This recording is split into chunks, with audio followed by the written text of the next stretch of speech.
Et c'est lui qui ouvre les yeux des aveugles. Et c'est lui qui change des vies. Jésus, qui prononce une parole, est-ce qui était mort? Et prend vie. Et c'est lui qui a inspiré cette œuvre et qui l'amènera jusqu'au bout. Oh, oh. Tu avais décidé d'écrire cette histoire avec nous. Maintenant, Seigneur, souffle sur nos pays, envahis nos villages, viens toucher nos familles. Maintenant, Seigneur, fais connaître le nom qui peut guérir les nations, le nom de Jésus-Christ. Maintenant, Seigneur, souffle sur nos pays, envahis nos villages, viens toucher nos familles. Maintenant, Seigneur, fais connaître le nom qui peut guérir les nations, le nom de Jésus-Christ.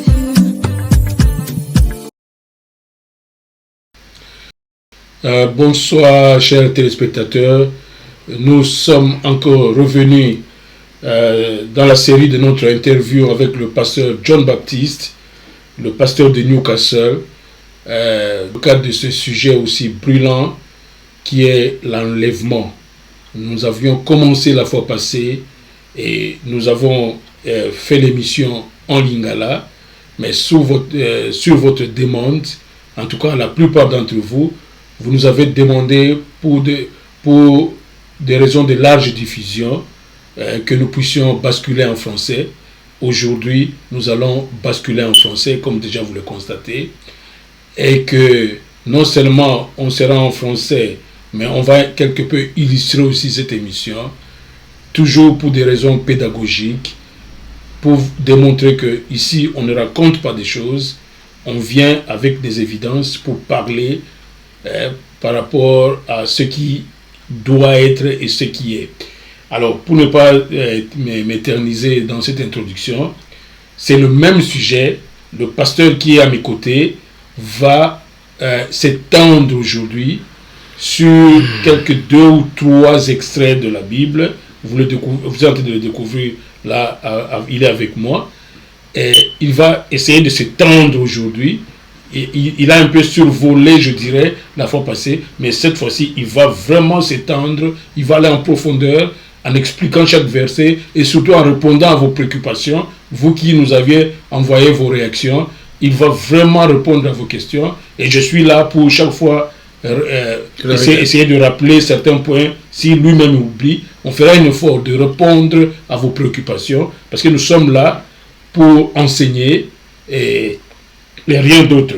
Et pour commencer, nous allons aller au niveau de la régie pour vous mettre un élément.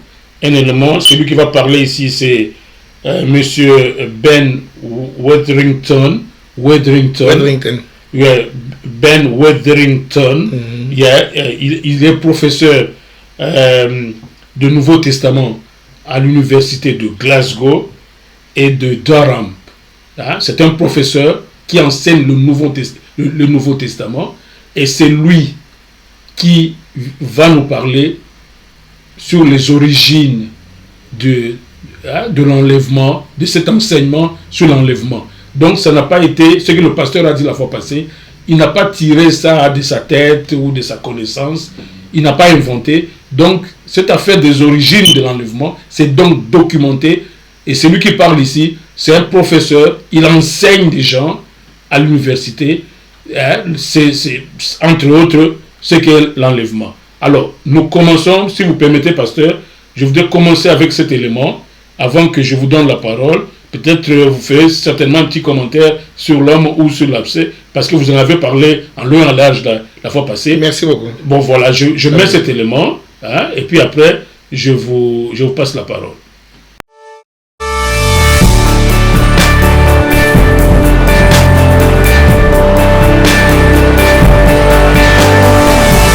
So where did dispensationalism come from? Let me tell you the story. First thing to be said about a dispensational reading of the Bible is it didn't exist before the 19th century. In fact, it didn't exist before about 1820 or so. And it really began in a little revival in Glasgow in Scotland. And there was a teenage girl named MacDonald, a good Scottish name, who claimed to have a vision of a pre-tribulation rapture of the church out of this world into heaven. Now, this event might have come and gone and not left much of a mark on the church itself, except that there was a certain reverend named Darby there who heard this, became convinced that this theology was correct, began preaching this, and Reverend Darby was one of the founders of the Plymouth Brethren denomination in the 19th century.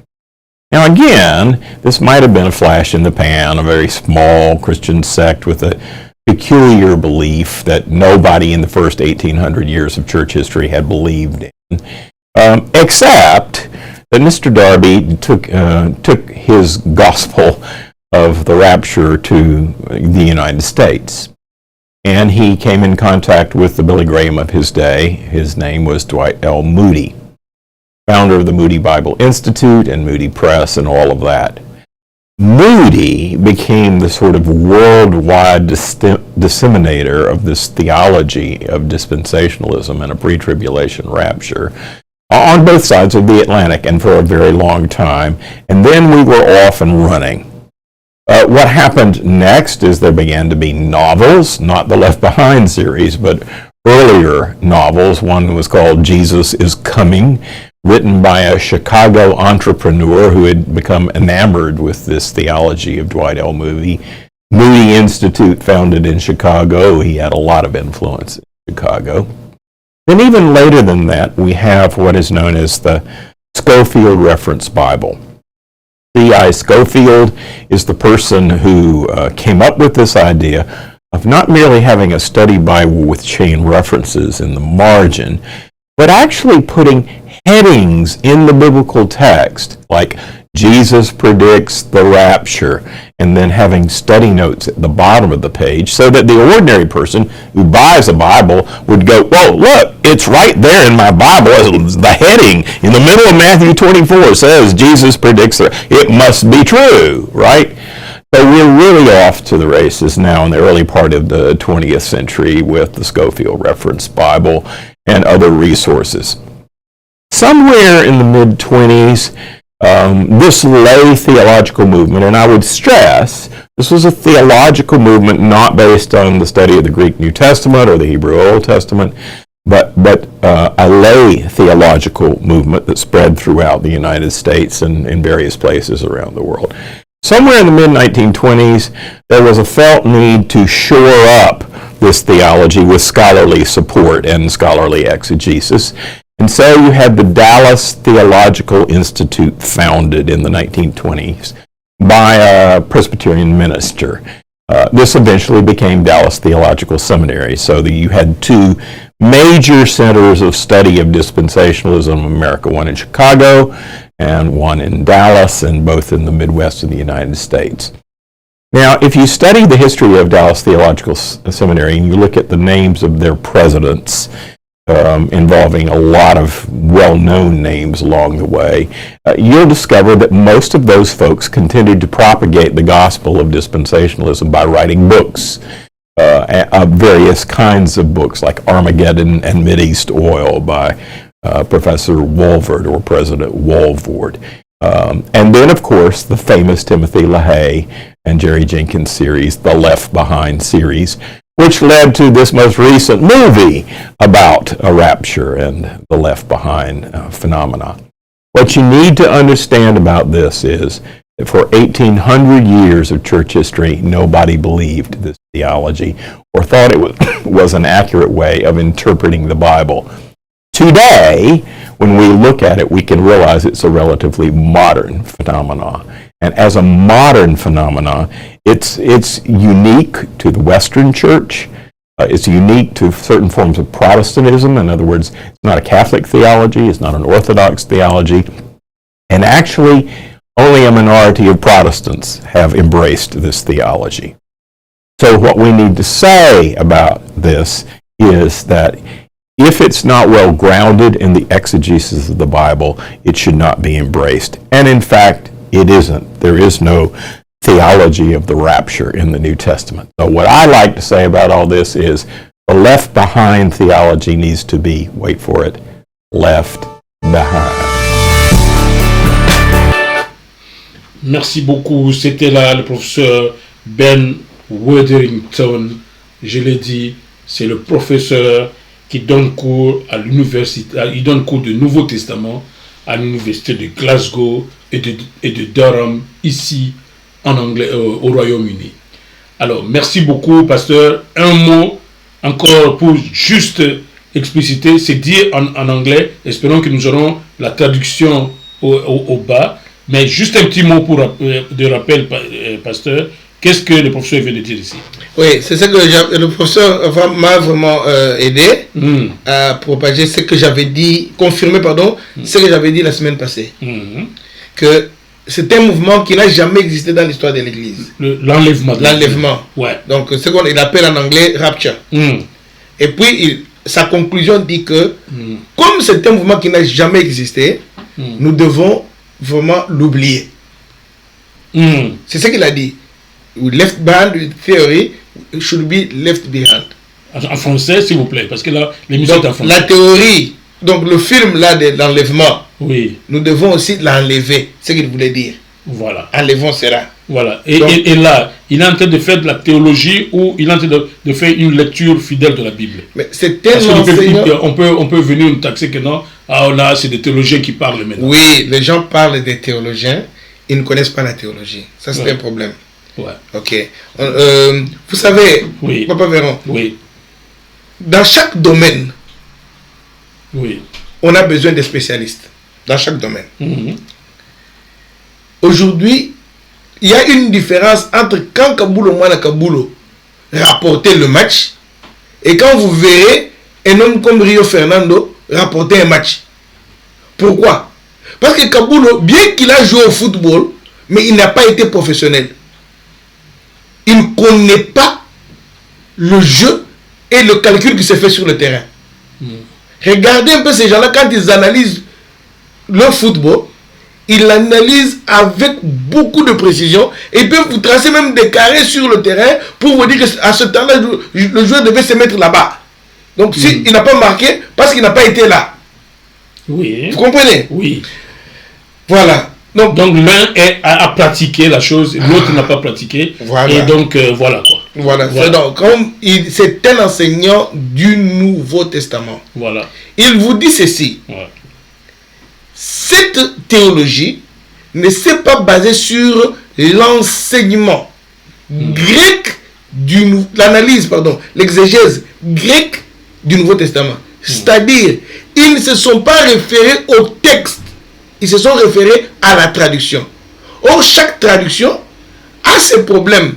C'est-à-dire que vous voulez dire que si les autres pasteurs ou chrétiens qui nous suivent, s'ils vont sur le texte grec, ils ne vont pas trouver la référence. Non, ils ne vont pas trouver la référence à l'enlèvement. Non, ils ne vont pas trouver ça. Voilà. C'est-à-dire, lui est allé à la source. Parce que si nous voulons connaître quelque chose, nous devons aller à la source. Vous savez, même dans une église, quand deux interprètes peuvent interpréter un pasteur de différentes manières. Tout à fait, tout à fait. Chacun, donc la source ici, c'est quoi? La source, c'est le pasteur qui parle. Ici, la source, c'est le grec. C'est le grec. En matière de texte biblique, voilà. La source c'est le grec. C'est le texte en grec. Voilà. Et ici, la notion de l'enlèvement a été puisée. A vraiment effacé, le texte grec. Il a effacé le texte grec. Ils se sont référés à Scofield. À Scofield. D'abord à la traduction. À la traduction. Donc. Voilà, à la traduction. C'est ainsi qu'il y a beaucoup de complications. Parce que et le document de Scofield. Voilà. Scofield commente, il fait le commentaire sur le texte. Le texte traduit. Oui, le texte et traduit. non le texte original. Non, sur le texte original. Ça c'est une précision. Voilà. Alors. C'est comme j'ai toujours donné votre exemple parce que oui. vous avez fait le latin. Oui, voilà. Je comprends. Je me rappelle un jour, j'avais un mot que vous avez dit, Vous m'avez dit non, ce mot ne peut pas exister. Vous vous êtes référé au latin. Pour connaître la racine du mot. Pour connaître la racine du mot. Tout à fait. Tout à fait. De la même manière, avec la Bible, chaque fois on se réfère au grec. Qui est le texte original. Sur le texte original. Oui. Pour que ce texte original puisse nous permettre à bien comprendre la traduction des mots et autres. Il y a beaucoup de traductions. Tout à fait, tout à fait. Ne vous attendez pas, ça c'est connu. Voilà. Moindre doute, référez-vous au texte grec de la Bible. Mais c'est sur Internet. Si vous, chacun de nous peut trouver ça, pasteur. C'est facile. Tout à fait, tout à fait. Alors, quel est le sujet du jour? Bon, aujourd'hui, comme la fois passée, oui. D'abord, je remercie tout le monde qui ont fait des commentaires et qui m'ont contacté personnellement. Voilà. Certains pour montrer qu'ils n'étaient pas contents de mon message. Certains pour apprécier la qualité de mon message. Donc, tous les commentaires pour moi sont les bienvenus. Je suis très, très, très béni par tout cela. Ça va enrichir encore notre sujet de ce soir. Bon, le sujet de ce soir, nous allons parler toujours de la tribulation, de l'enlèvement. Mais avec cet enlèvement aujourd'hui, nous allons essayer un peu d'aller en profondeur. Donc la première chose que nous devons voir, quand nous voulons attaquer une doctrine quelconque, nous devons d'abord la connaître. Parce que il y a des gens même qui croient à la tribulation, à l'enlèvement, mais qui ne connaissent pas le message exactement de l'enlèvement. Donc vous devez, avant de me condamner, bien avant de condamner Darby, vous devez d'abord écouter Darby. Qu'est-ce que Darby a voulu dire? Si nous écoutons ce que Darby a voulu dire, c'est alors que nous allons examiner les Écritures, voir si c'est conforme aux Écritures. Darby qui a pris le rêve de cette fille, oui, et qui a transformé, qui en a fait un message à l'église. Ce que nous appelons en termes théologiques, il a fait de l'exégèse. Exégèse. Non, exégèse. Exégèse. Donc il a pris exégèse. Toi tu parles de l'exégèse, c'est-à-dire ex. Vous prenez du. Bon, on ne voudrait pas trop qu'on ne s'attarde pas à la théologie. Il risque que tout le monde se croit que nous faisons de la théologie. Non. Nous voulons vraiment faire parler la Bible. Allez-y, faites parler la Bible s'il vous plaît. Voilà. C'est-à-dire, parce que la Bible nous dit ceci, c'est un fameux verset que les gens lisent toujours, que les disciples de Bérée, chaque fois qu'ils écoutaient la parole de Dieu, ils examinaient les Écritures. Quelles Écritures examinaient-ils? Parce qu'ils n'avaient pas le Nouveau Testament comme nous l'avons aujourd'hui. Ce n'était pas encore écrit. Donc ils allaient dans les Écritures, dans l'Ancien Testament, voir si c'était conforme à la prophétie. C'est ainsi qu'ils pouvaient accepter ou rejeter. Voilà. Nous aujourd'hui, quand quelqu'un vient avec un message, nous devons aussi l'examiner par rapport aux Écritures. Voilà. Ce n'est pas par rapport à ma théologie, ce n'est pas par rapport à une révélation quelconque, non. C'est d'abord par rapport aux Écritures. Parce que les Écritures, au travers des Écritures, Dieu se révèle. Or, Dieu ne se révèle, c'est lui qui se révèle à nous, ce n'est pas nous qui révélons. Nous qui cherchons la révélation de Dieu, c'est Dieu qui se fait trouver chez nous. Voilà. Alors nous devons le voir aussi dans les Écritures, ce que les Écritures disent réellement. Alors nous allons passer au premier PowerPoint. Que nous allons dans le PowerPoint. Voilà. Voilà le message de l'enlèvement. Il y a la première venue de Jésus-Christ au début. Quand Jésus-Christ est venu, l'histoire de l'Église commence. L'histoire de l'Église, quand elle a commencé, il a eu à un certain moment le son de la trompette. N'est-ce pas? Le son de la trompette avec Jésus-Christ là. Voilà. Il dit le son de la trompette. Mais c'est ce que nous allons lire. Avant d'entamer le texte. Voilà. Nous allons le lire. C'est comme ça qu'ils disent. Quand le son de la trompette sonne, il y aura un enlèvement. Secret. Ils ajoutent le mot. Qu'est-ce que vous attendez par première venue? Sa naissance ou quoi? Oui, sa naissance. C'est ça la première venue. Après la naissance, il y a un son de trompette. Non, après la naissance, oui. Il est venu, il a évangélisé. Et puis le mort, il est mort. Ouais. L'histoire de l'Église a commencé. Ah oui. Avec la naissance de Jésus-Christ. Oui. Et sa mort. Oui. L'Église a continué après la mort de Jésus-Christ. À un certain moment, il y aura un enlèvement secret. Ils ajoutent le mot secret. Ok. L'enlèvement n'est pas public, mais il est secret. Il est secret. Voilà. Ouais. C'est-à-dire, ok. Mais au son de la trompette. Au son de la trompette. Or, quand la trompette sonne, déjà c'est là un problème. Quand la trompette sonne, c'est pour que tout le monde puisse écouter. Donc la trompette ne peut pas annoncer un secret. Oh. C'est déjà un problème. C'est qu'il y a une contradiction déjà là. Voilà, il y a déjà la première contradiction. Pour ceux qui croient en l'enlèvement, voilà, et la référence du texte parce qu'on dit au son de la trompette. Au son de la trompette, donc ce n'est plus un événement secret. Ce n'est pas un événement secret. C'est public. C'est public. Alors qu'ils disent que l'enlèvement sera secret. Donc on va enlever l'église. Nous notons une contradiction par rapport à cette croyance-là. L'enlèvement sera secret. Donc c'est ça l'enlèvement de l'église. Oui. Après l'enlèvement de l'église, maintenant viendra une période de tribulation. Tribulation ici, oui. Ok. Qui va durer 7 ans. Qui va durer 7 ans. Voilà. Pendant cette période, il y aura la construction, l'antichrist viendra. Oui. Un antichrist juif qui viendra désacraliser le temple. Ça, c'est l'enseignement tel que c'est répandu. C'est ça l'enseignement. Ici, vous êtes en train de résumer. Je suis en train de résumer l'enseignement. C'est l'enseignement qui est répandu. Voilà, c'est ça l'enseignement. C'est ça le véritable enseignement ou c'est ce qui est répandu? C'est ce qui est répandu selon les dispensationnistes. Ok. Ok. Ouais. Après cela, viendra la deuxième venue de Jésus. Il va régner. Parce que l'église est déjà enlevée. Jésus va régner pendant 1000 ans. Et c'est pendant ces 1000 ans, on va construire le temple et rétablir le sacrifice. Après le règne millénaire, c'est là où il va revenir avec son épouse, donc la fameuse épouse. Quand il vient régner là, on dit qu'il va régner avec son épouse ou non, il a enlevé l'épouse. Non, il va régner avec Israël comme le peuple. Il ira en pas l'épouse. Non. Mais qui a été enlevé alors? L'épouse a été enlevée. Oui. On enlève l'épouse pour continuer l'histoire avec Israël. Ok. Ça c'est la connaissance qui est livrée à tous là-bas pour le moment. On enlève l'épouse. Oui. Pour que Dieu commence la dispensation des Juifs. Des Juifs, hein? Ok. C'est pendant le règne millénaire qu'ils vont reconstruire le temple. Les Juifs.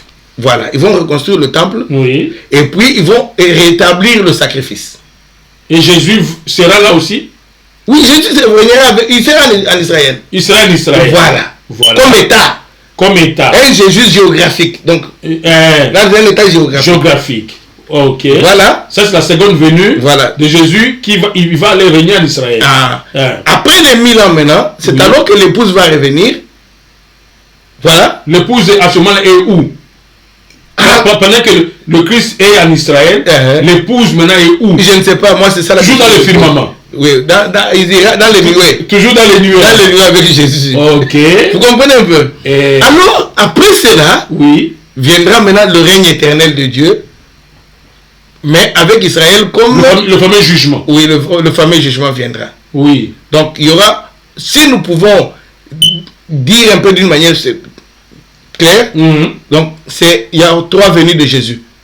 Il est venu pour la première fois. La naissance. Il viendra pour enlever l'église. Pour l'église. Il viendra pour régner avec Israël. Et il viendra maintenant pour juger, pour installer le royaume. Le royaume. Parfait. C'est ça d'abord le message. Très bien. Voilà. Ça c'est le message tel que répandu. Oh, allons-y. Maintenant. Et c'est ça que le professeur a parlé de dispensationalisme. Voilà, c'est ça le dispensationalisme. Là où on parle de la dispensation des Juifs, la dispensation de notre dispensation des gentils. Des gentils. Voilà. Donc vous dites que c'est réellement inventé. Oui. Pas des sionistes et autres et tout ça. C'est pour cela que j'avais dit, c'est la propagation d'une idéologie, ce n'est pas une théologie. Ok. Les deux messages... Je veux dire qu'Israël est mêlé dans cette affaire. Voilà, c'est pour dire... Attends, je vais vous dire une chose. Tout à fait, allez-y. Les deux messages vont de pair. Le message de la prospérité et le message de l'enlèvement. Comment? Ils vont de pair. Comment? Ils sont tous ensemble. Allez-y. Mais je voudrais poser une question. Parce que nous avions dit que nous parlerons même du message de la prospérité. Tout à fait. Ça fera l'objet de toute une émission. Ça fera l'objet de toute une émission. Tout à fait. Vous devez d'abord savoir. Je veux faire une petite remarque et puis je vais sauter. Tout à fait, allez-y. Toutes ces églises ont comme lieu de propension les États-Unis. Pourquoi pas l'Europe? En des dispensationalistes. Oui. Ok, États-Unis. C'est ce que le professeur nous a dit. Il a Ça dit. serait passé comme un mouvement inconnu, Oui, mais grâce à son voyage des États-Unis, oui. c'est de là que tout est Que ça a parti. pris de l'ampleur. Ça a pris d'ampleur. Et là, c'est des juifs qui font leur lobby, qui font Voilà. leur affaire Voilà. là-bas. Ça, le ça sionisme est vraiment assis. Voilà. Les gens connaissent Là-bas aux États-Unis. comment les États-Unis ont fonctionné. Tout à fait. Donc, la franc-maçonnerie a Ouais. été à la base. Tout à fait. Ok? Oui. Pouvez-vous me parler d'une église qui est venue des États-Unis, qui n'a pas eu des attaches à la franc-maçonnerie? C'est quand même difficile. Il n'y en a pas. En tout cas, je ne trouve pas. Voilà. Parce que Branham a des connexions avec la franc-maçonnerie.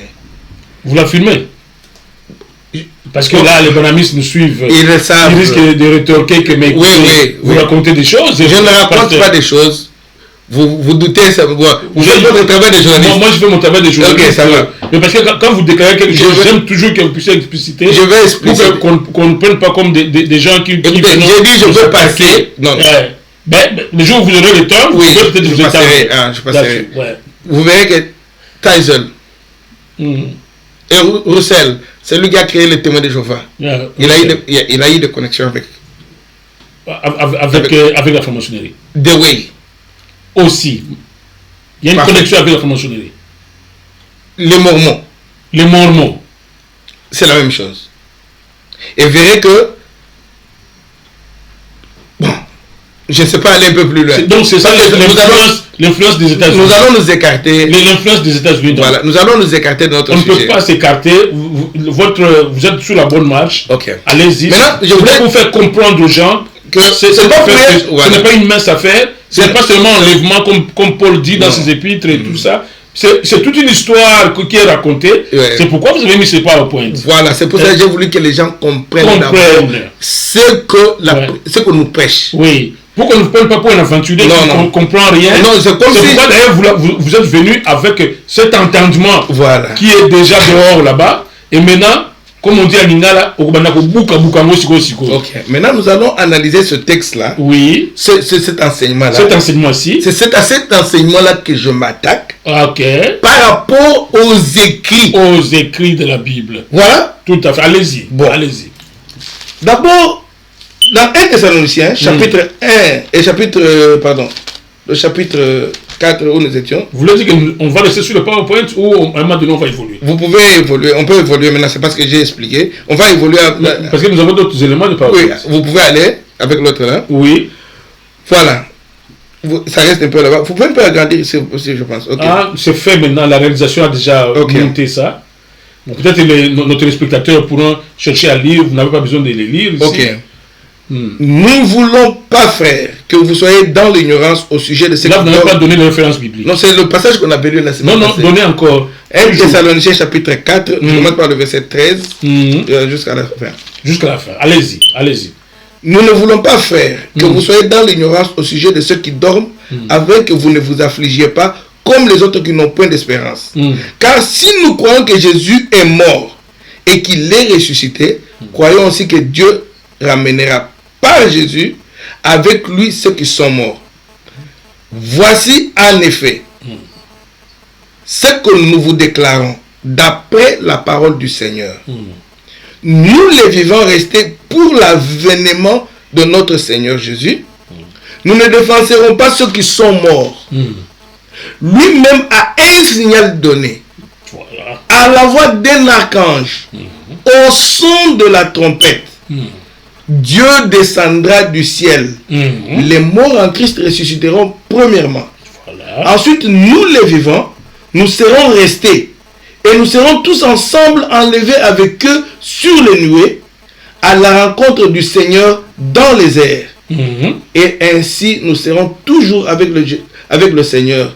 Consolez-vous donc les uns les autres par ces paroles. Voilà. Nous avons dit la semaine passée que les chrétiens de Thessalonique, ils croyaient que Jésus viendra avant même aujourd'hui 2023. 23 où nous sommes. Il viendra bientôt. Paul disait qu'il ne mourra pas, il sera là. Ils se sont battus avec leur foi. Ils sont passés par les épreuves. Alors, certains mouraient. Alors, ils étaient dans un souci de savoir. Des efforts que nous faisons ici. Mais d'autres meurent déjà. À quand la rétribution? À quand est-ce que nous serons récompensés? Tout à fait. Et certains s'est découragé déjà. Donc Paul est venu avec un message de réconfort, d'encouragement. Tout à fait. Et voilà ce que Paul a dit. Oui. Christ apparaîtra dans les nuées. N'est-ce pas? C'est ce que Christ a dit. Il apparaîtra dans les nuées. Et nous serons avec lui dans les nuées. N'est-ce pas? Ouais. C'est ça l'enlèvement donc. Allons-y, petit à petit. Ouais. Les morts en Christ ressusciteront et le rencontreront dans les airs. Les chrétiens vivants aussi seront transformés et iront à sa rencontre dans les airs. Nous vivrons avec lui éternellement. Ok? Maintenant, qu'est-ce que Paul n'a pas dit? Paul n'a pas dit que l'avènement du Seigneur serait... Je ne sais pas lire. Vous pouvez lire. Vous avez vos lunettes là-bas? Oui, oui. Je ne saurais pas lire. Je suis un peu très loin de l'écran. De l'écran. Celui en rouge là. Oui, oui. Ça c'est peut-être la grande vision. C'est que Paul n'a pas dit l'avènement de Jésus-Christ n'aura pas lieu avant la tribulation, ni les plaies de l'Apocalypse. Les chrétiens iront avec Jésus-Christ au ciel. Voilà. Il n'a pas dit ça. Qu'est-ce que vous voulez dire? D'abord, il a dit ceci. Ouais. Il n'a pas parlé d'un enlèvement secret de l'Église. Dans ce que nous lisons, il ne parle pas du secret. Mais il est comme question de l'enlèvement là-bas. Nous y arriverons. C'est pourquoi je vous pose la question. Il n'a pas parlé d'un enlèvement. C'est ce que je dis. D'abord, un enlèvement secret, c'est qui est déjà impossible en décrivant tous les événements. Si nos frères veulent que nous lisions ça littéralement. Est-ce que Paul a utilisé le mot enlèvement? Non. Le mot seulement enlèvement? Non. Il donne seulement une description que les morts ressusciteront, ceux qui seront vivants, le Christ sera dans les airs, voilà. et les autres vont le rencontrer. Voilà. En tout cas, le mot enlèvement n'est pas là. N'est pas là. Ouais, allez-y, c'est ce que vous voulez dire. Je voulais d'abord dire cela, n'est-ce pas? Ouais. Tu vois. Oui. Quand il dit nous serons tous ensemble enlevés. C'est là où les gens disent il y a l'enlèvement. C'est correct pour que quelqu'un qui est profane, qui ne connaît pas les Écritures, peut dire l'enlèvement. Ok? Ouais. Ok. Alors, comment vous expliquez ce terme enlevé là? Lisez. Ok. Je voulais vous faire lire parce que. Moi, je suis des journalistes. Occupez-vous de je veux lire un passage ici. Je ne m'y mêle pas. Ézéchiel 24. Oui. Verset 16. Ouais. Maintenant, il faut quitter Paul pour aller à Ézéchiel, pour l'expliciter. Écoutez. Les chrétiens de Béret vérifiaient les Écritures. Ils rentraient vers l'Ancien Testament. La Bible, tout le Nouveau Testament ici, fait toujours référence à l'Ancien Testament. Pour mieux comprendre le Nouveau Testament, vous devez vous référer à l'Ancien Testament. Connaître et comprendre. Parce que même le livre d'Apocalypse, sur presque tous les versets, 381 mentions de l'Ancien Testament. Donc même le livre de l'Apocalypse, on ne peut pas le comprendre si on ne connaît pas l'Ancien Testament. Allez, démontrez ça aux téléspectateurs. Voilà. Je veux dire ceci. Je veux Ézéchiel 24, verset 16, n'est-ce pas? C'est quoi? Ézéchiel 24, verset 16. Tout à fait, allez-y. La parole de l'Éternel me fut adressée en ces termes. Fils de l'homme, je t'enlève par une mort soudaine ce qui fait des délices. Ce qui fait les délices de tes yeux. Et tu te lamenteras point, tu ne pleureras point, et tes larmes ne couleront pas. Ok? On peut enlever aussi quelqu'un par la mort. Donc l'enlèvement, ce n'est pas seulement se déplacer pour aller au ciel. Parce qu'ici, il promet à Jérémie qu'il peut l'enlever par une mort soudaine. Mais Paul lui fait allusion Je veux... à un Jésus qui est dans les airs et Voilà. que d'autres vont les rejoindre. Nous y Ici, il n'y a pas arrivons. question de mort. Voilà, je dis seulement d'abord le terme enlevé. Enlevé. Si nous voulons nous baser sur ce terme Oui. pour fonder toute une doctrine, Oui. ok? Oui. Alors, quand Dieu dit à Ézéchiel, je veux aussi t'enlever, mais par une mort. Bon. Donc, enlever, Ça, c'est un contexte. Dieu. Ça, c'est un contexte. Donc, enlever Oui. signifie, on peut se déplacer. Oui, c'est déplacé. Déplacer Je quelqu'un peux enlever mes d'un lunettes endroit d'ici à à un autre. ici. C'est toujours enlevé. J'enlève Voilà. mes lunettes ici pour mettre ça là-bas. Les gens me disent que Oui. la Bible nous dit qu'Élie a été enlevé. Oui. Mais pourquoi toi tu dis que personne ne ferait le mouvement du ciel? Répondez alors à cette préoccupation. Dans le livre de 2 Chroniques chapitre 21, verset 12, Oui. on nous renseigne que des années après cet enlèvement qu'on nous parlait d'Élie là, D'élite. Élie de Tisbite, Oui. il a réapparu sur la terre. Sur la terre. Voilà. C'est qu'il était toujours sur la terre. Voilà. Il a réapparu toujours. Mais moi, je préfère, là vous l'avez déjà dit, je préfère que vous explicitiez plus Thessalonique. Ok, on va aller. Là, vous l'avez quand même dit que Élie, qu'on dit qu'il a été enlevé, il a été revu sur la terre. Sur la terre. Après, même cette année, Il a même écrit une lettre au roi, au roi, que je suis encore là. lui reprochant les fautes qu'il avait commises. Ok, donc Voilà. Élie se retrouvant sur la terre, Il croit peut- que les gens croient que l'homme a été enlevé Voilà. et il n'a jamais connu la C'est mort. pour cela l'auteur Oui. du livre d'Hébreux, il a dit, ils sont tous, par la foi, ils sont tous morts. Mort, hein? Voilà. Allez-y. Thessalonique, parce que là, les gens m'ont appelé et dit, mais on veut que le pasteur nous dise. Je veux y aller. Parce que Voilà. Paul est apparemment explicite. Ok. On parle Le prochain. d'abord, oui. Si nous voulons lire littéralement, Oui, comme nos frères disent, oui. l'enlèvement ne peut pas être secret. L'enlèvement ne peut pas être secret. Non.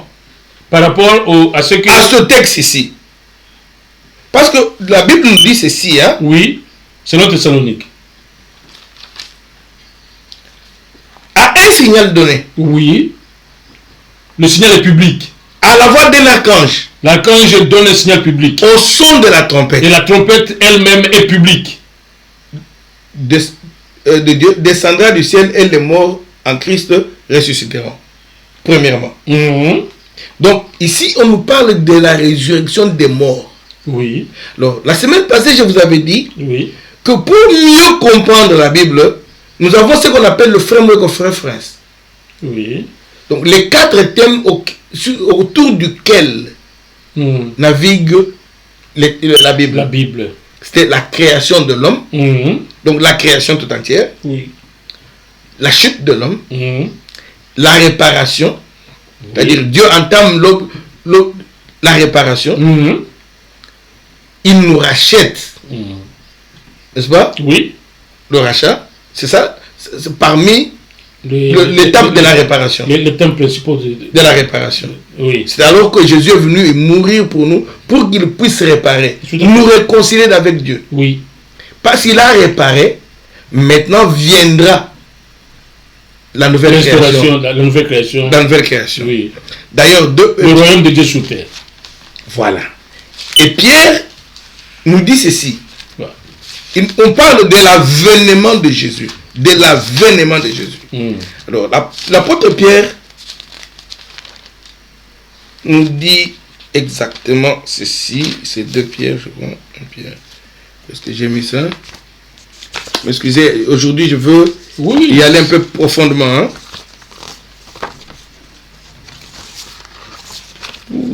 Ok.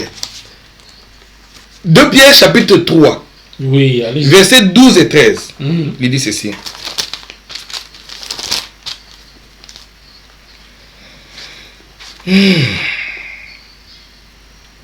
Oui. Puis donc, que toutes ces choses doivent se dissoudre, que devez-vous pas être par la sainteté, de la conduite, par la piété, en attendant et en hâtant l'avènement du jour du Seigneur.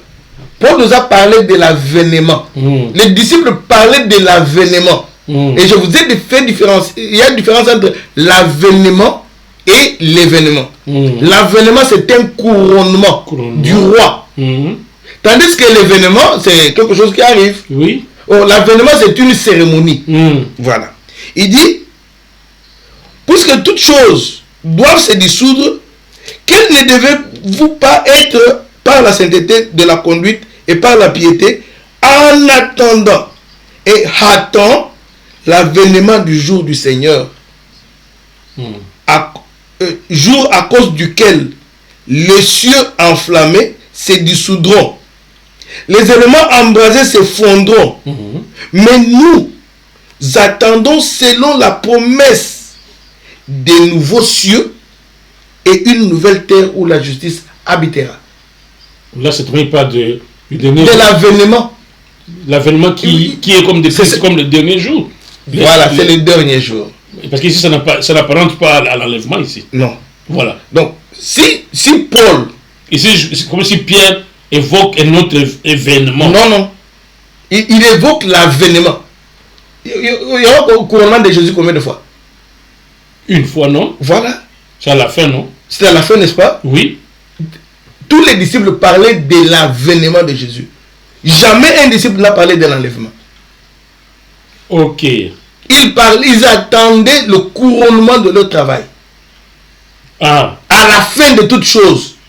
Alors pourquoi Paul s'est permis de consoler les Thessaloniciens, oui, mais en leur parlant que non, d'ici là il vient, on se retrouvera dans les... Il n'a pas d'ici là il vient. Il dit il viendra. Il leur a dit selon la promesse du Seigneur. Oui, c'est qu'il nous a promis qu'il reviendra. On va sonner de la trompette. Et ils vont revenir. Mais ici Pierre ne fait pas déjà la trompette et à l'archange. J'y serai là. Ok. Maintenant, Paul nous dit quand est-ce que l'avènement va arriver. Le même Paul. Dans 1 Corinthiens chapitre 15, je parlais d'abord de l'avènement. Donc, et Pierre, qui était avec Jésus, nous parle de l'avènement. Et Paul, qui n'avait pas vécu avec Jésus, nous parle tous deux de l'avènement. Et l'avènement, c'est le renouvellement de toutes choses. Toutes choses, l'installation du royaume sur terre. Voilà. Du royaume de Dieu. C'est ça l'avènement. Couronnement. Le couronnement. Le roi. Jésus devient roi de la terre. Ok. Maintenant, il dit ceci. Mais je vous dis un mystère. Ça, c'est Paul encore. C'est Paul. 1 Corinthiens chapitre 15. Ouais, okay. Je commence par le verset 51. Oui. Mais je vous dis encore un mystère. Nous ne mourrons pas tous. Mais tous seront changés en un instant, en un clin d'œil, à la dernière trompette.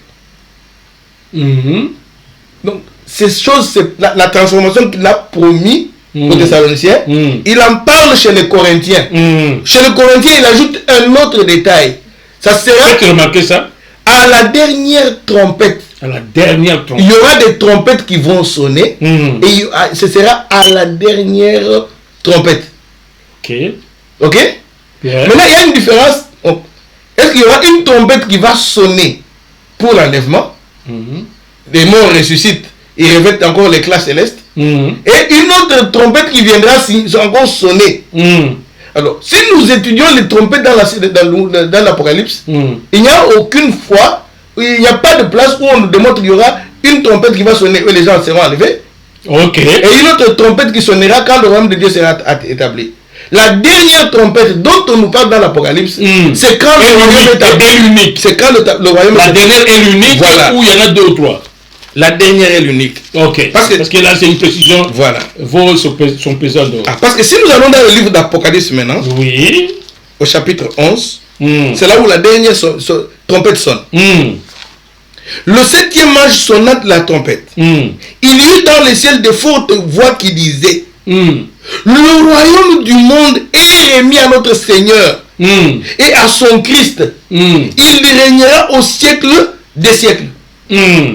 Voilà. Maintenant, c'est ici où nous devons étudier ce qu'on peut, je peux baptiser ça la trompetologie.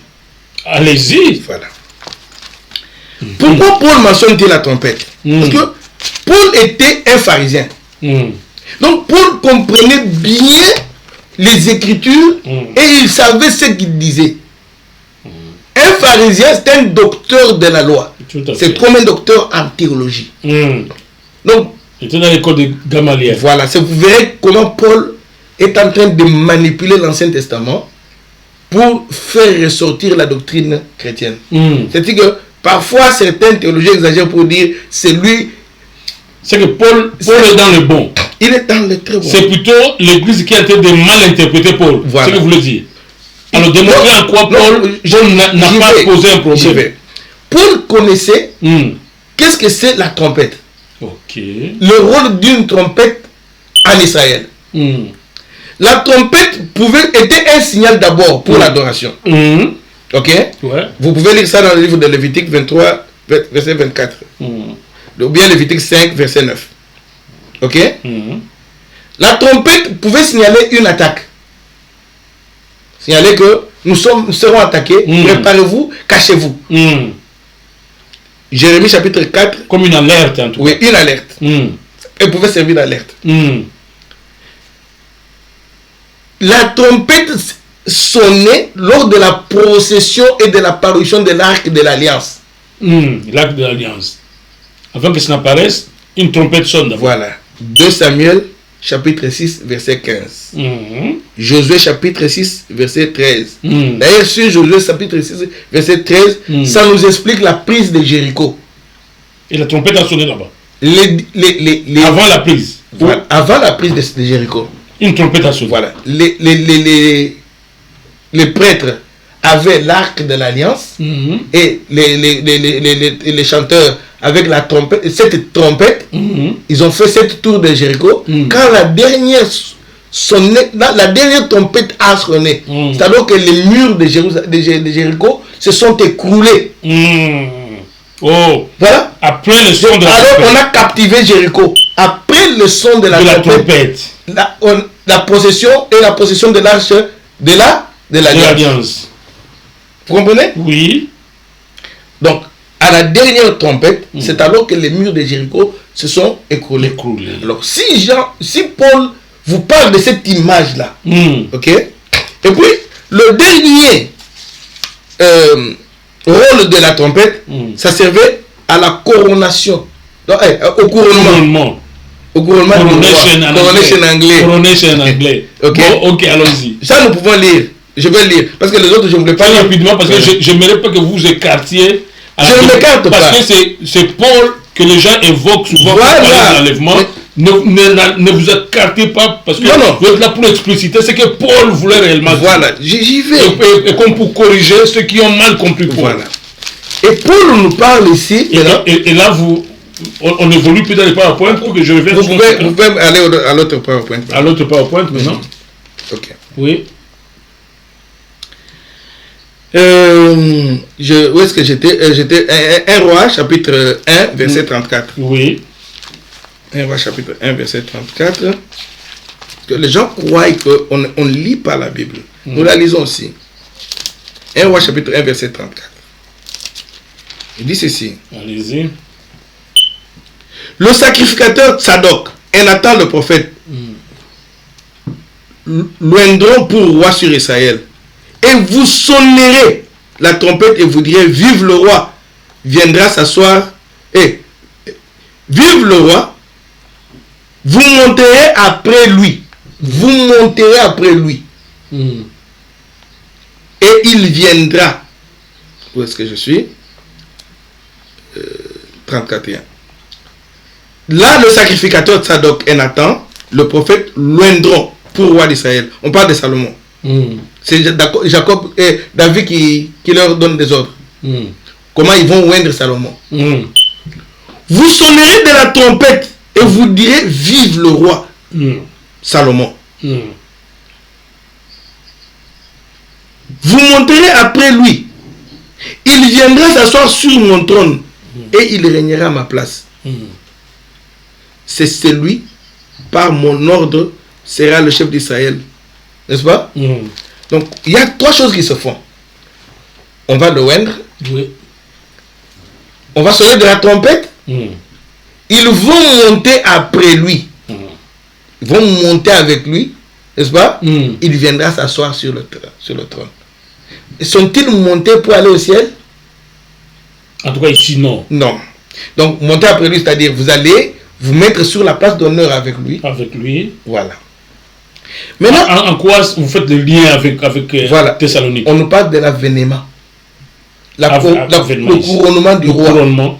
Et on sait que l'avènement, c'est le dernier jour quand on couronne Jésus comme roi. Or, même la trompette qui a sonné dans le livre de Révélation chapitre 11, au verset 15. Pour annoncer quoi? Ils ont annoncé quelque chose. Nous avons lu avec vous. Ils annonçaient ce qu'on annonce ici. Toujours le couronnement. Le couronnement de Jésus. Donc vous voulez nous dire que la trompette... La trompette annonce le couronnement. Voilà. Ah, c'est ça la démonstration que vous êtes en train de faire. Là. Voilà. Le 7e ange sonna de la trompette. Il y eut dans le ciel des fortes voix qui disaient: le royaume du monde est remis à notre Seigneur et à son Christ. Ça, c'est le couronnement. Il régnera au siècle des siècles. Et les 24 vieillards qui étaient assis devant Dieu sur leur trône se prosternèrent devant leur face. Les Tsadok et les autres là-bas. Voilà. Ils adorèrent Dieu en disant: nous te rendons grâce, Seigneur Dieu Tout-Puissant, qui est, qui était et qui sera, de ce que tu as saisi la grande puissance, pris possession de ton règne. Les nations se sont irritées et ta colère est venue. Le temps est venu de juger les morts, de récompenser tes serviteurs, les prophètes, les saints et ceux qui craignent ton nom, les petits et les grands, et de détruire ceux qui détruisent la terre. Qui parle comme ça? Qui parle là? C'est l'Apocalypse. Non, et c'est qui parle? C'est les 4 êtres vivants. Les 4 êtres vivants. Dans la Bible, qui sont les 4 êtres vivants? Non, vite le symbolisme là. Nous allons encore y aller. On risque de sortir. Non, parce que les 4 êtres vivants, il faut connaître, parce que c'est eux qui demandent au roi de récompenser et de punir. Non, qui sont-ils? Ce sont les créatures qui sont au trône des célestes. Nous en parlerons dans le prochain. C'est juste pour dire un mot, parce que 4 êtres vivants, c'est qui? Ça va être et qui recommande au roi. Ce sont des êtres célestes en tout cas. Oui, ce sont des êtres célestes qui entourent le trône de Dieu. Le trône de Dieu. Le trône de Dieu. Okay. Comme les notables. Comme les notables. Et les vieillards. Les 4 êtres vivants et les vieillards. C'est comme les notables. Les notables qui soufflent à l'oreille de Dieu. Ah, soufflent à l'oreille de Dieu. Alors c'est comme ça. Allons-y. C'est un peu d'atténuer la chose. Bien sûr. Et dit, le temple de Dieu dans le ciel fut ouvert. Et l'arche de son alliance apparut dans son temple. Il y eut des tonnerres, des éclairs et un tremblement de terre et une forte grêle. On décrit le couronnement. Le couronnement ici. Ce que Paul nous décrit ici, c'est donc le couronnement. Et dans Thessaloniciens, et dans Corinthiens, et Jean nous le rapporte. Jean et Paul n'ont pas été contemporains. Non. Peut-être. Paul tous sont des apôtres, non? Ils sont tous des apôtres, mais Jean a vécu avec Jésus. Paul était un pharisien qui est venu à Christ. Et puis, le livre de Thessaloniciens fut le premier livre que Paul avait écrit. Le premier. Oui, c'est l'ancien livre du Nouveau Testament. Voilà. Tandis que l'Apocalypse est le dernier livre. Et c'est une vision que Paul et Jean a vue, qui raconte presque la même chose avec ce que Paul a dit. Et Jean ne fait pas allusion à l'enlèvement. Vous confirmez cela? Non. Parce que je n'aime pas trop le citer ici, les bonamistes, et il se réfère beaucoup à l'Apocalypse, c'est pour parler aussi de... Bon, le problème est que... Donc, je dis qu'il n'évoque que Paul. Non. Le problème est que je ne m'attaque pas aux bonamistes. Non, surtout pas.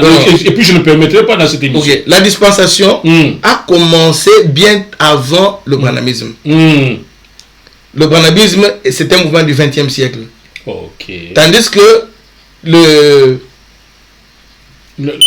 mouvement de la dispensation, c'est un mouvement du 18e siècle. 18e siècle. Hein? Donc, tu vois. Et même Branham a nagé plutôt dans dedans. Donc, c'est ça qu'il a trouvé. Il a trouvé. Voilà, alors, et il s'est dégagé là-bas. S'attaquer à eux, ça serait fausser. C'est l'analyse que nous faisons. Voilà. Mais là, nous avons quelque chose sur l'écran. Vous ne explicitez pas. Voilà. Qu'on quitte cet écran. C'est ce que je suis en train d'expliquer. Oui, voilà. Il y a la venue de Jésus. Oui. Il y a l'histoire de l'église. Maintenant, il y a une comparaison de Paul. Non. Yeah.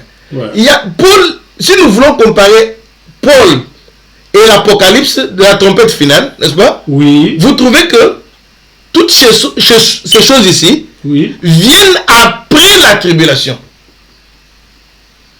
Ah. Tu comprends? Mais ici, on place ces choses avant la tribulation.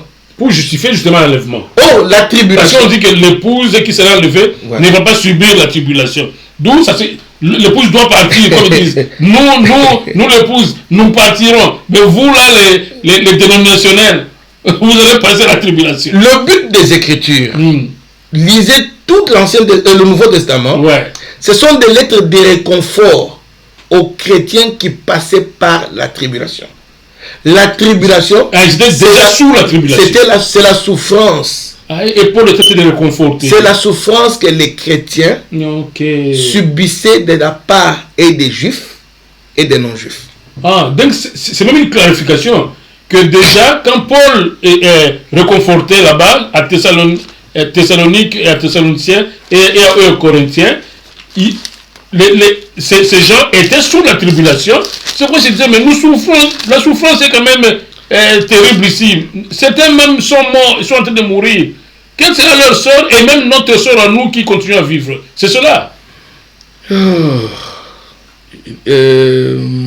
Donc si vous éclaircissez que la tribulation était en train d'avoir lieu, là vous avez éclairci everything, parce que la fameuse épouse ne devrait pas connaître la tribulation. Mais si déjà les Corinthiens, lui-même Paul vivait la tribulation, mais il ne pouvait même pas avoir l'espoir d'être enlevé. Lisons. Ouais. Moi Jean, c'est Apocalypse, chapitre 1, verset 9. Voilà. Moi Jean, votre frère, qui est part avec vous à la tribulation. Oh, il confirme. Il était dans la tribulation, pas qu'il était en prison. Oh, à cause du nom de Dieu. Chers téléspectateurs, relisez cette affaire-là. La tribulation a déjà eu lieu. C'est que l'épouse qui continue à vivre sur cette terre. Vous êtes sous la tribulation. Moi, Jean, votre frère, qui est part avec vous à la tribulation et au royaume et à la persévérance en Jésus, j'étais dans l'île de Patmos à cause de la parole de Dieu et du témoignage de Jésus. Oh. Donc, c'est que lui ici, même Paul, tout ce calvaire qu'il a passé à Patmos là, c'était la tribulation. On l'a jeté d'ailleurs là. L'apôtre Paul, chaque fois qu'on le confrontait, pour dire qu'il n'était pas disciple, l'apôtre Paul, il s'identifiait toujours. Donc, il identifiait son apostolat par rapport aux souffrances, pas par rapport aux voitures qu'il achetait. Ah oui. Pas par rapport à de l'argent. Alors qu'il s'identifiait toujours aux souffrances. À cause du Christ. Il dit tout ça. 3 fois j'ai été battu. J'étais dans des prisons. C'était ça pour dire je suis serviteur de Christ. C'est-à-dire participer à la passion du Christ. Que chacun porte sa croix. Mais ici on est en train de nous faire éviter de porter notre croix comme notre croix. Dit que non, l'épouse ne vivra pas la tribulation. Nous ne vivrons pas la tribulation. Nous serons dans un évangile de paix. De paix. Non. Oh, nous. Vous voulez donc dire que la tribulation est déjà même passée. Mais est même déjà passée. Quand nous expliquerons la Nous, on ne vit pas la tribulation. Nous sommes non. Et l'antichrist. Peut-être on attend que l'antichrist va venir. Le fameux 666. Ok. J'irai. La fameuse bête. Tu vois, tu pars un peu plus vite. Bon, parce que moi je suis profane. Tu pars un peu très vite. Nous allons nous éloigner. Voilà pourquoi je disais. Non, c'était juste pour confirmer que la tribulation a déjà eu lieu et fini, où nous, les contemporains aujourd'hui, est-ce que nous attendons encore une certaine tribulation quand l'antichrist va venir, la fameuse bête, ou c'est déjà fini? Bon, on attend encore une tribulation. Non, attendez. Moi, j'essaie de répondre à ma préoccupation. Je sais de quoi je parle. Ok. Juste répondre à deux mots. La tribulation était passée. Pour vous, la tribulation est passée. Dites ça pour le téléphone. La tribulation est passée. Ah, parce que dit, je veux confirmation comme ça. Mais j'ai dit que. Donc, nous qui sommes sur terre, nous qui sommes encore vivants, on ne passera plus par une certaine tribulation. Il n'y a plus de tribulation. L'Église est passée par la tribulation. L'Église est passée par la tribulation. Ils ont été massacrés. C'est ça la tribulation? Oui, c'est ça. Sous l'Empire romain? Oui. C'est pour Et nous alors, nous sommes des pénards. Allons-y pédagogiquement. Nous sommes des pénards. Non. Les chrétiens d'aujourd'hui. Allons-y pédagogiquement. On peut dormir sur nos lauriers. Tu vois, c'est pour ça que nous n'allons pas terminer ce chapitre. Allez-y. Bon, maintenant, allons sur le terme qu'ils disent, Yeah. il viendra sur les nuées. Mhm. Cette phrase, quand Jésus l'a prononcée devant Caïphas, c'est Caïphe, n'est-ce pas? Caïphe s'est fâché, il a déchiré le vêtement. On n'a plus besoin de PowerPoint. Non, pas ça. On passe. Oui, on peut passer. Même celui des trompettes, je voulais dire que, tu vois, on compare Paul et les trompettes de Paul, parce qu'il dit à la dernière trompette, et ici, je parlais de la dernière trompette d'Apocalypse, je voulais seulement qu'on puisse voir ça. Maintenant, on peut enlever ça. On peut enlever ceci. Okay. Hein?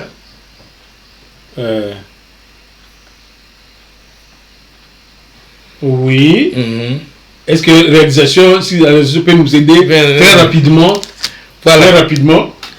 Maintenant, pour quitter ici. Allons vers les nuées. Oui, vous continuez à parler. La réalisation va nous aider à quitter ici pour entrer dans notre studio normal. Voilà. Merci beaucoup, réalisation, pour votre excellent travail ici à iCanal Télé. Allons maintenant vers venir sur les nuées. Voilà. Jésus dit ça. Si nous lisons Marc chapitre 14, versets 62 à 63, je vais lire avec toi.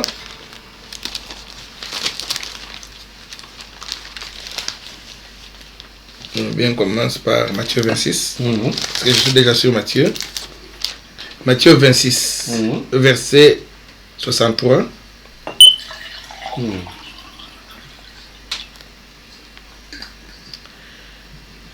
Le serviteur, le souverain sacrificateur, prenant la parole, lui dit: je t'adjure par le Dieu vivant de nous dire si tu es le Christ, le Fils de Dieu. Jésus répondit: tu l'as dit. De plus, il a dit: tu l'as dit. De plus, je vous le déclare, vous verrez désormais le Fils de l'homme assis à la droite de la puissance de Dieu, venant sur les nuées du ciel. Wow. Bien. Allez-y. Ok. On ne peut pas terminer l'émission comme ça. Oui, allez-y. Ok. Il dit, vous verrez, venant sur les nuées du ciel. Le souverain sacrificateur déchira ses vêtements, disant: il a blasphémé. Quoi encore nous pouvons-nous? Est-ce que nous avons encore besoin de... Reprenez un peu là où Jésus dit que venant de... Tu l'as dit. De plus, je te déclare, je vous déclare. Oui. Vous verrez désormais le Fils de l'homme assis à la droite de la puissance de Dieu et venant sur les nuées du ciel.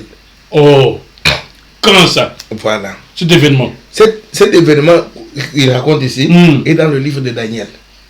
Oh. Daniel chapitre 7. Alors connectez-nous là-bas.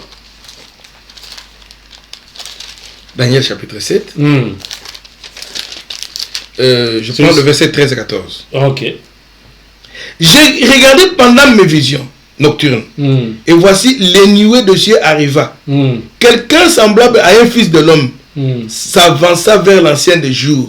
On le fit approcher de lui et on lui donna la domination, la gloire, le règne, et tout le peuple et les nations et les hommes de toute langue le servirent. Sa domination est une domination éternelle. Ok? Donc, celui qui est comme le Fils de l'homme venait sur les nuées. Venir sur les nuées pointe à la majesté et au pouvoir et surtout au jugement. Donc quand Dieu vient pour juger son peuple, c'est là où on utilise le terme les nuées. Vous pouvez en lire dans le livre d'Ésaïe chapitre 19 verset 1. Ok? 19 verset 1.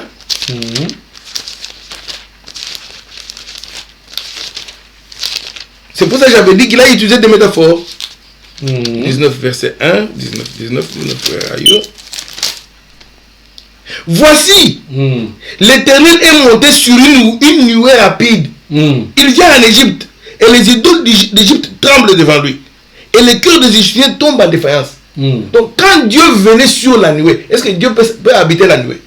Non, justement. Mais on dit il vient sur la nuée. N'est-ce pas? Monter dans la nuée. Nous le retrouvons dans le livre de... Qui monte? Je vais y aller. Moïse. Lorsqu'il va rencontrer le Seigneur, on dit que la nuée était sur la montagne. Et le 7e jour, Dieu permet à Moïse d'entrer dans cette nuée. Donc, et Moïse en est sorti avec la gloire de Dieu sur son front. C'est pour ça qu'il portait un voile sur son front. Donc, Exode chapitre 24, verset 12, de 15 à 16 aussi. Je vous vois là, vous êtes dans une démonstration. Oui. Essayez maintenant d'ajuster. Voilà, c'est ça que je voudrais maintenant. D'expliquer. Okay. Parce que les gens ont suivi cette démonstration de Thessalonique à Corinthiens et tout ça, Apocalypse et tout ça. Maintenant, vous prenez Ézéchiel. Essayez maintenant de comprimer ça. Maintenant, vous comprenez? Quand on dit nous serons enlevés sur les nuées. Donc, nous faisons. En anglais, on dit we face the judgment of God. Allez-y en français. Nous allons maintenant faire face au jugement de Dieu. Parce que... Ça, c'est pas une interprétation, ça. Non, mais je ne suis pas parti de quelque part. Parce qu'il est question, quand Jésus descend sur le trône, c'est une question du dernier jour, du jugement dernier. Bon, c'est que je peux dire, il y a le jargon que les Juifs utilisaient. Venir sur... Quand on voit Dieu venir sur les nuées, c'est pour exercer un jugement. Ok. C'est ça. Venir sur le nuée, c'est quand Dieu vient pour exercer un jugement. C'est même un jargon, vous dites. C'est un jargon. Ok, consacré. Ce n'est pas littéral. C'est pas littéral. C'est un jargon consacré. Jésus viendra couvert des nuées. Non, non. Voilà. Donc... c'est une métaphore comme ça. C'est une périphrase. Une métaphore comme ça. Une périphrase, comme on dit. Voilà. C'est-à-dire que ce sont des expressions mais qui dit quelque chose. C'est pour ça que je suis allé dans l'Ancien Testament pour vous faire voir que chaque fois qu'on évoquait Dieu venir sur une nuée, Dieu venait pour exercer le jugement. Et c'est le jour du jugement dernier que Paul est en train de décrire. Les gens de Thessalonique qui avaient déjà assisté à la parousie à différentes occasions, savent maintenant que Jésus ici, Paul l'annonce comme roi qui vient s'établir. Donc il viendra pour être le roi sur la terre. Donc vous voulez dire aux téléspectateurs que Paul ici, quand il parlait aux Thessaloniciens et aux Corinthiens, Paul déjà entrevoyait le dernier jour, le couronnement. Oui. Pour eux, il trouvait que c'était proche. Que le couronnement, le royaume de Dieu sur la terre était proche. Donc, parce qu'ils ont dit que c'était plutôt l'enlèvement qui était proche. Même Paul attendait cela. Mais si vous dites que ce n'était pas l'enlèvement, donc ce que Paul parlait, il parlait donc ce que Paul est en train de dire ici. Du dernier jour où Jésus descend pour installer son trône. Ce que Paul est en train de dire ici, il ne parle pas d'un enlèvement. Parce que... Donc, c'est ça ma question. C'est que le dernier jour était imminent. Aussi imminent à l'époque. Oui, tout le monde attendait toujours le dernier jour. Parce que la Bible dit que personne ne connaît le jour ni l'heure. Voilà.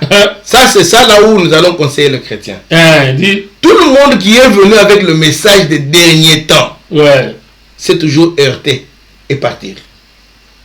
Parce que Jésus a dit, mes paroles ne passeront pas. Jésus nous a dit, personne ne connaît ni le temps ni le jour. Tous ces gens qui sont venus ici, ils ont fait des calculs inutiles. Des témoins de Jéhovah en 75, ils avaient vendu des maisons, certains. Ils disaient que non, c'est bientôt. Voilà.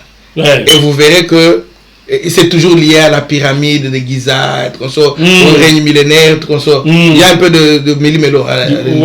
Tu vois, mon frère, le Christ, Paul... La Bible n'annonce qu'un événement. Paul annonce l'avènement. L'avènement. Il annonce l'avènement. Pierre en a parlé, Paul en a parlé, Jean en a parlé. Et quand on parle de l'avènement, c'est le couronnement de Jésus. Donc ça signifie le dernier jour. Jésus régnant sur cette terre. Il vient exercer. C'est le dernier jour, il juge. Il vient exercer le jugement. Donc venir sur les nuées ne veut pas dire. C'est pour ça que nous serons aussi dans la nuée. Parce que nous aurons consommé le jugement de Dieu. Donc là, c'est l'image encore. Oui, c'est l'image. C'est pour ça que j'avais dit, quand on nous parle du son, de la voix de l'archange, l'archange c'est Michael, n'est-ce pas? Oui. Nous avions lu la semaine passée que quand l'archange va sonner, c'était quoi? Le jugement dernier. Un jugement dernier. Pour la vie éternelle et le pauvre éternel. Et Paul parle de la même chose. De l'archange aussi. Oui. Il parle aussi de la... C'est à ce moment-là que nous serons ressuscités, que nous serons transformés. Jean annonce la dernière trompette, le couronnement de Jésus, le salut de ceux qui ont cru. Qui ont craint le Seigneur et le pauvre de ceux qui n'ont pas cru. Bon, maintenant, comment? C'est pour cela, d'une façon pernicieuse, ils ont inséré le mot enlèvement secret. Là, les enseignants du message. Du message de la dispensation. De la dispensation. Toi, tu es toujours sur le message. Bon, c'est ça le message du temps de la fin. Pernicieusement, ils ont inséré le mot enlèvement secret. Ce qui n'est pas dans la Bible. Parce que les gens disent que la Bible s'interprète elle-même. Voilà. Quand on dit que la Bible s'interprète elle-même, c'est-à-dire nous devons tirer l'interprétation d'un verset par des analogies. Par des analogies. Parce que ces gens, ils utilisent des figures, ils utilisent des analogies. Oui. Pour un juif à qui on écrit, il comprend. C'est-à-dire que tu vois. C'est pas dire qu'on a pris la pierre, on l'a jeté dans le monde. Le Congolais comprend les gens. Et c'est ça. Maintenant, c'est pour cela. Les dispensationnistes ne veulent pas interpréter. Ils veulent une lecture littérale. Mais même si on lisait l'écriture d'une manière littérale, quand la trompette sonne, c'est toute la ville qui est avertie. Comment les Juifs resteront-ils? Là, c'est plus secret. Ce n'est plus secret. Et même quand l'archange aussi. Voilà. À la voix de l'archange. À la voix de l'archange. Tu vois, quand les trompettes sonnaient, ça avertissait toute la ville. C'est-à-dire que l'enlèvement devrait être un événement secret. Alors que l'avènement, le couronnement de Jésus, c'est public. Parce que c'est le roi qui est couronné. Il a dit, je viendrai à la trompette retentissante. Là, c'est l'ange qui annonce. Voilà. C'est la trompette qui alerte. La trompette alerte, l'ange qui annonce, et c'est le couronnement. Et ça, c'est le dernier jour. Partout où on parle de trompette, partout où on parle de... Il n'y a pas d'enlèvement. Parce que Pierre nous dit, selon la promesse, nous attendons le nouveau cieux et la nouvelle terre. Donc nous n'allons pas dépeupler la terre. Nous serons sur la terre. Sur la terre. Donc il n'y a pas un mouvement vers le haut. C'est au contraire le haut qui vient en bas. Qui vient en bas. Et il sera couronné ici. Que ton règne vienne. Il sera couronné ici. Que ta volonté soit faite sur la terre. Que dites-vous alors de ces explications que vous avez données là sur Israël et tout ça? Dieu était Dieu. Écoutez, la Bible dit ceci. Oui. Il appelle Jésus le nouveau Adam. Le nouvel Adam, s'il te plaît. Le nouvel Adam. Hein? Oui, bon, ça c'est du français. Ah, ça c'est... allons-y. Bon, le nouvel Adam. Le français, c'est une mauvaise langue. Très mauvaise. Quand quelqu'un ne dit pas ce qui doit être dit, ça cloche à l'oreille. C'est pourquoi on a tendance à... C'est très bien. Alors que l'anglais est différent. Ouais. L'anglais est différent. Bon, allons-y. Jésus, l'apôtre Paul l'appelle comme le nouvel Adam. Or, Adam, c'est en Adam que toute l'humanité a été créée. Donc, pas seulement Israël, mais toutes les nations. Et même tombée aussi. Toute l'humanité est aussi tombée par Adam.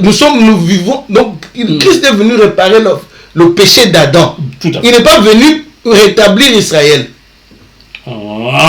Tu vois?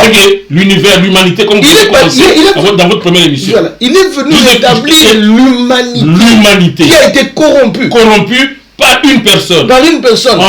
Pas une seule personne, le péché est entré dans le monde. Donc il n'est pas question de s'approprier que non. Nous on est spéciaux, nous sommes spéciaux, des choses comme ça. Non. Voilà. C'est là, vous voyez, quand on présente l'enlèvement, les gens vous disent Israël c'est l'horloge de Dieu. Mais c'est faux, tout ça. Tout ça c'est... Jésus est le nouvel Adam, comme vous m'avez dit. Oui. Donc si le premier Adam a mené le péché, le deuxième Adam ramène la vie. Et nous sommes à la recherche de notre vie éternelle que nous avions. Dans ce couronnement, c'est tout. Il vient rétablir toutes choses. C'est le nouveau Adam. Et le nouvel Adam, pardon. Tout à fait. et l'enlèvement, comment ça pouvait s'expliquer dans l'entretemps? Moi, je ne sais pas comment déjà. Juste pour peut-être donner un privilège à la fameuse épouse. À la fameuse épouse. C'est la propagation. Par rapport à Israël. Non. Et donner aussi la chance à Israël. Moi, je vais dire ceci. Ouais. C'est seulement une propagation du sionisme. Ok. C'est tout. On peut y aller plus profondément. Pour dire que Jésus reviendra vers nous. Je vais te demander. C'est nous le peuple de Dieu. Non. Il n'y a pas de peuple spécial. Il n'y en a pas. Jésus est venu, il est né sur la terre comme un nouvel Adam. On n'a pas appelé Jésus le nouveau comme nouvel Adam. Oui. Paul ne nous le présente pas comme le roi David. Il dit qu'il sera sur le trône comme David. N'est-ce pas? Comme David. Mais quand il veut nous parler de la résurrection de mort, quand il veut nous parler de la réconciliation avec Dieu, il l'appelle le nouvel Adam. Donc, il a fait à l'humanité. Voilà, il a fait à l'humanité tout entière. Voilà. C'est pas ce que vous me saisissez. Ça, je vous saisis. Voilà. Donc, nous parlons, quand Jésus vient, il n'est pas venu pour Israël seulement. Même dans sa généalogie, n'est-ce pas? Oui. Pourquoi, quand les auteurs reviennent à la généalogie de Jésus, ils insèrent les païens? Ruth n'était pas juive. Mais c'est une femme. Il est dans la généalogie de Jésus. D'abord, une femme n'avait pas de génération, de généalogie. Mais pourquoi on l'ajoute là-bas? On a ajouté Rahab. Oh. C'est pour dire qu'il il a des racines. Il est venu de ses racines. De ses racines, même des païens. Isaïe, l'origine de la tribu. Isaïe. Pas Isaïe, Isaïe. Le grand-père de David. Tu vois, il est issu d'un juif et d'un païen. En lui, il a réconcilié les deux peuples. Les deux peuples. C'est tout. Vous pouvez y aller un peu plus loin pour même. Non, ce que vous avez dit. Peut-être que là, je vous donnerai la chance de... Maintenant, on n'a pas... Tu vois que... Qu'est-ce qu'on n'a pas dit? On n'a pas parlé de Matthieu. On en parlera dans Matthieu. Bon. On en parlera dans des prochains. Mais ce sont les deux textes principaux que... Bon, si je veux encore Matthieu, nous allons prendre on va prendre beaucoup de temps. Alors, ce que j'aimerais, c'est que, comme enseignant, essayez de vous résumer dans quelques minutes ce que vous voulez comme une conclusion pour démontrer définitivement à ceux qui doutent ou ceux qui croient encore mordicus à leur enseignement de l'enlèvement que l'enlèvement n'est vraiment pas biblique. C'est ça que vous avez affirmé, que l'enlèvement n'est pas biblique, mais l'avènement de Jésus-Christ sur terre qui est biblique, et c'est cet avènement qui est nous attendons. Il n'y a que ça. Oui. Et que vous avez aussi dit que la tribulation... Les tribulations seraient passées. Moi, je n'ai pas vos conditions. Oui. Non, vous affirmez. Oui. Je veux ce que je dis, ceci. Hein. Oui. La Bible... Où nous continuons à vivre. Non. Parce que nous continuons à mourir, nous continuons à souffrir, les tsunamis continuent à tomber sur les gens. Attendez, ne me prenez pas par votre piège de journaliste. Hein. Allez-y. Laissez-moi vous dire une chose. Ouais, allez-y. La Bible... Il y a des histoires qui ont pris place, mais qui ont les effets dans le futur. C'est pour cela qu'on appelle ça une interprétation prétériste. Le prétérite. Oh, là, c'est un mot technique. Voilà, prétériste. Donc, parce que c'est vrai, si les tribulations ont eu lieu, mais les tribulations continuent. Il y a encore des églises qui souffrent en Asie. Il y a des églises qui souffrent parfois dans des pays où on ne peut pas prêcher la parole de Dieu. Bon, ces églises-là, vivent-ils la tribulation ou pas? Aujourd'hui? Oui. Ils la vivent. Bon, oui. Oui, ça. alors.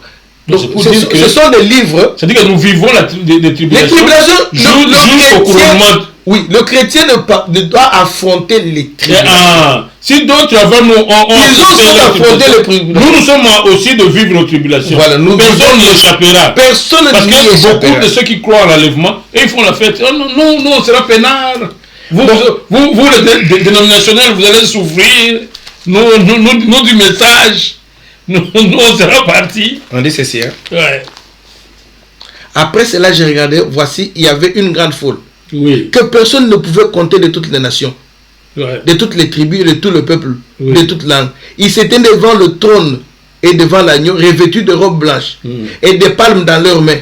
J'ai demandé à celui-là, il dit, au verset 14, ou bien 13. Et l'un des vieillards prit la parole et me dit, qui sont revêtus de robes, ceux qui sont revêtus de robes blanches, qui sont-ils et d'où sont-ils venus?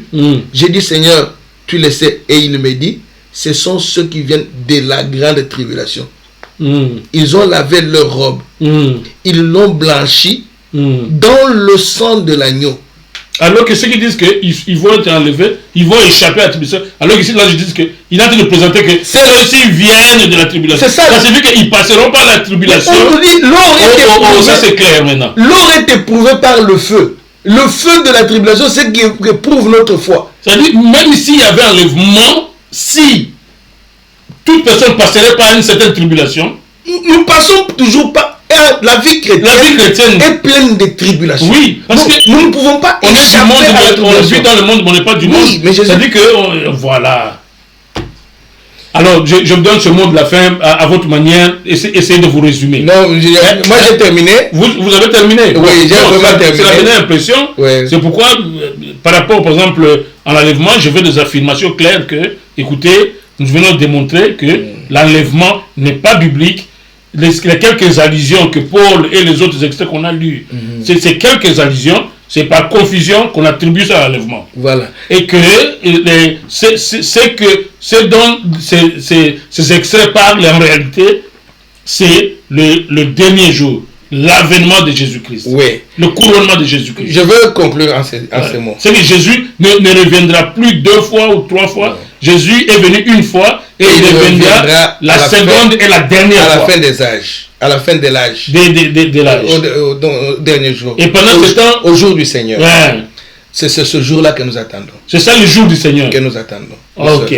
Le jour de l'avènement du Seigneur. Ouais. C'est le jour-là que et ceux qui vont mourir, ils n'ont pas à se tracasser. Non. Parce que la prophétie prévoit que ces morts vont ressusciter. Ils seront couronnés. Alors c'est clair maintenant. Très clair. Donc la foi, jamais. Et ceux qui ont la foi, qui gardent leur foi, oui. Ceux qui vont tomber, mourir avant qu'ils meurent. C'est pour ça que je t'avais dit que les deux messages marchent de pair. Parce qu'on nous présente maintenant l'abondance, la prospérité matérielle que la prospérité spirituelle. Ok. Voilà. Et que Jésus parce que nous serons enlevés. Donc aujourd'hui, nous sommes des ministres, nous devons être riches. La souffrance aujourd'hui est comprise comme étant une force démoniaque. Voilà. Or, le chrétien peut endurer. Si, alors comment serons-nous les témoins de Dieu? Parce qu'un témoin, c'est un martyr. Le mot témoin vient du mot martyr. Martyr. C'est pourquoi je dis, alors pour finir, parce que ça fait partie de ce qui est dit, vous avez fait rafraîchir la mémoire, par rapport maintenant à Israël et à la tribulation, c'est-à-dire que la bête et tout ce temps, et le rétablissement du temple et tout ça. C'est quoi? C'est venu faire là? Ces événements vont se réaliser? Non, je vais expliquer la semaine prochaine. Oui. Je vais introduire les 72 semaines de Daniel. Oh, ok. Ouh. Ok. Je vais introduire les 72 semaines. Pourquoi ça colle avec ça? Parce que ça part avec les questions que vous venez de poser. Ah, ok. Toutes les questions que vous venez de poser, nous les répondrons. Israël, ah, ok. Le rétablissement du temple. C'est pour ça que j'avais dit. C'est que ce temple sera rétabli? Non. Non, justement. Non. Oh, alors, il y a des choses importantes qui viennent encore. Je pensais que l'enlèvement c'était le gros morceau. Non, c'est pour ça que j'avais dit. C'est le seul gros morceau. Non, c'est pour ça que j'avais dit en gros. Oui. Nous parlerons de la dispensationalisme. Mais aussi. C'est ça englobe tout le message. Dans le dispensationnisme, il y a l'enlèvement, il y a Israël, il y a la construction du temple. Mais j'ai jamais parlé. Dans le premier premier PowerPoint. Et vous dites que c'est un faux message. Nous y reviendrons, c'est un faux message. Tout ce que vous voulez dire là, tout ça. C'est faux.